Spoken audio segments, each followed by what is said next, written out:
This is the Antarctic, storm center in an unsettled world.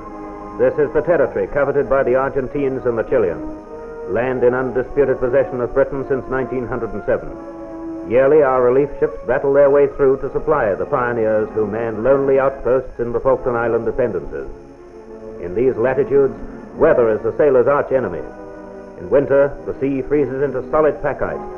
In summer, the pack ice breaks up into bergs 9/10 submerged, and the eyes of the lookout become all important.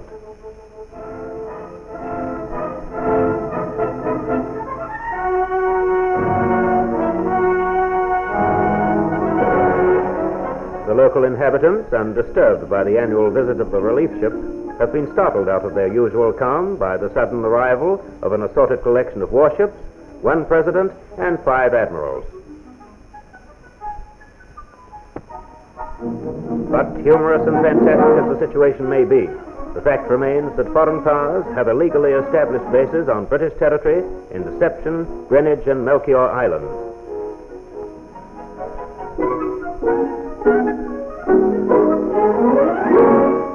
From British ports, men like Drake and Cook, Shackleton and Scott have set out down the centuries to explore the unknown lands that lie at the bottom of the world. More than 100 years ago, the Falkland Islands were colonized by Britain. The dependencies, a widespread group of islands on the edge of the South Polar ice cap, have been used as summer whaling bases since 1907. Since 1943, Britain has maintained parties in permanent occupation. It is in these ways that Britain has established legal sovereignty.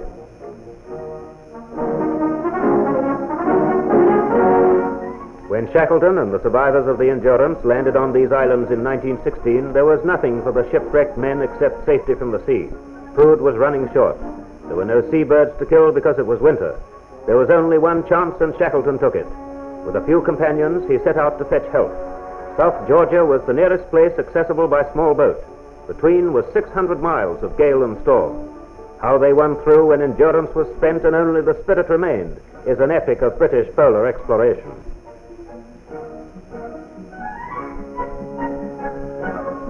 International law demands that a nation claiming sovereignty over a territory must be able to show a period of peaceful occupation and some constructive action. How can you be constructive in a land like this? Well, there is work to be done, and Britain is doing it. There are, for instance, 8 Met stations from which weather reports are sent daily to help ships and planes of all nations using the South Atlantic. There are no wharves, so all stores have to be man-handled. Often the relief ship is held up by ice. As the relief ship brings all their food, these are anxious times. All stations have a post office, surely a sign of permanency, even if there is only one mail a year.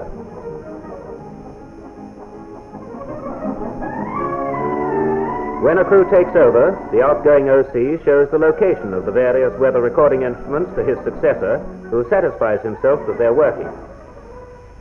It was on Deception Island that the Argentines set up one of their illegal bases. It was indeed a naval occasion when the Argentine Navy came. After a game of football, which Britain won 1-0, the Argentines sailed away. Is this the new diplomacy? Deception Island was an important whaling station, but during the war the factory was destroyed in case German raiders tried to use it. Since the war, whaling has been carried on with floating factories, which render and store whale oil on board. But this factory will probably be re-established shortly. Is this the source of fabulous wealth of which the President of Chile talks? Or does he think that this wealth lies below the volcanic gravel? So far, we have only discovered a few traces of minerals and some low-grade coal. But apart from any future value these islands may possess, they have a magnificent and a strange beauty of their own. And during the short summer, there is almost continuous sunshine.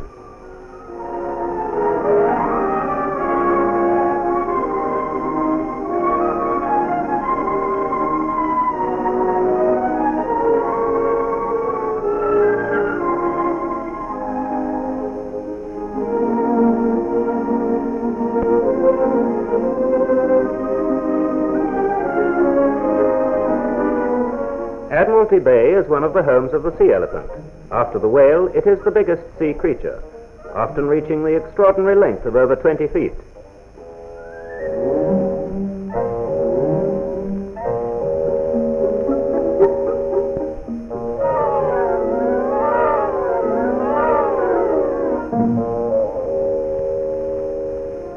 At Bransfield House, the flag is raised in honor of the visit of Mr. Miles Clifford, Governor and Commander-in-Chief of the Falkland Islands and the Dependencies.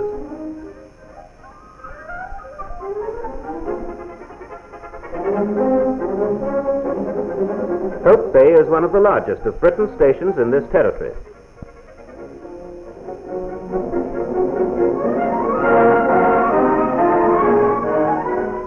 These are Cape pigeons, one of the commonest Antarctic seabirds.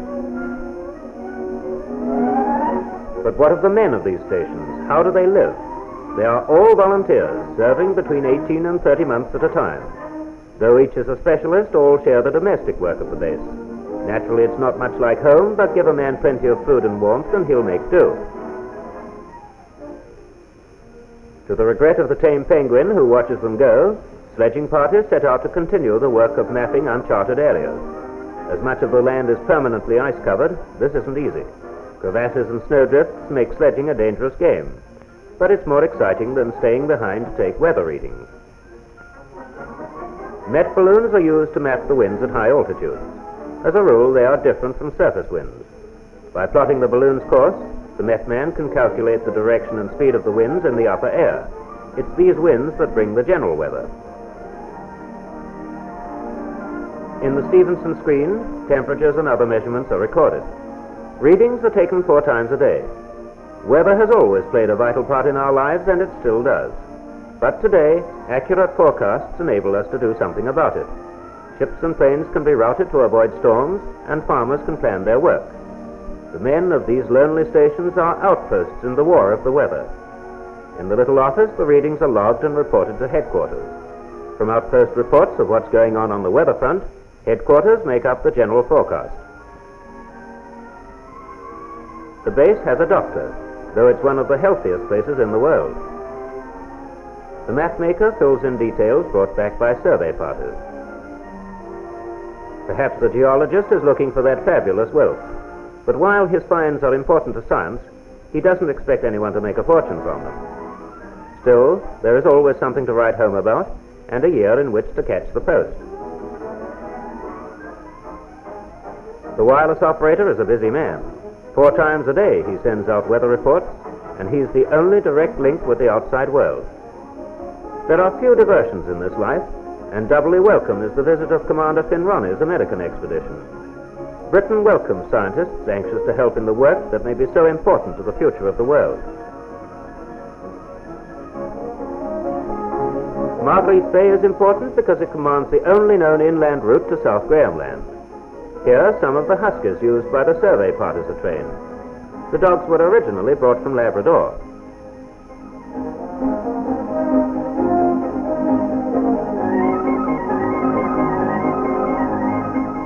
Periodically, there are local recruits, which keep the numbers up to strength.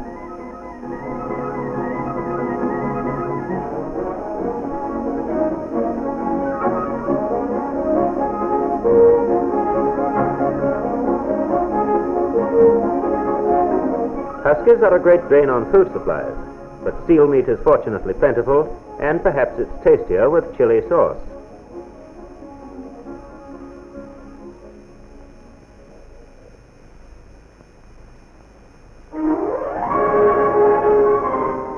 Britain's sovereignty over these territories is supported by her long occupation and constructive work. The evidence is here for all to see that we are doing useful jobs for the benefit of all who sail or fly or work in southern latitudes. From the governor to the newest volunteer, the knowledge that they are helping to keep open vital sea lanes is sufficient reward for the men who are working in these British Crown lands.